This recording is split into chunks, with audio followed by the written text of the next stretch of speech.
கொடுப்பாயா? அன்பே நான் உறங்க வேண்டும், அழகான இடம் வேண்டும், கண்களில் இடம் கொடுப்பாயா? நீ என் அருகில் வந்து நெளிய, நான் உன் மனதில் சென்று ஒளிய, நீ உன் மனதில் என் உருவம் கண்டுபிடிப்பாயா?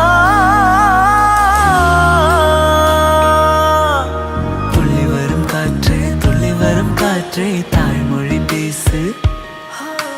நிலமுள்ள வரையில், நிலமுள்ள வரையில் நெஞ்சினில் வீசு. துள்ளி வரும் காற்றே, துள்ளி வரும் காற்றே, தாய்மொழி பேசு. காற்றே என் வாசல் வந்தாய், மெதுவாக கதவு திறந்தாய். காற்றே உன் பேரை கேட்டேன், காதல் என்றாய்.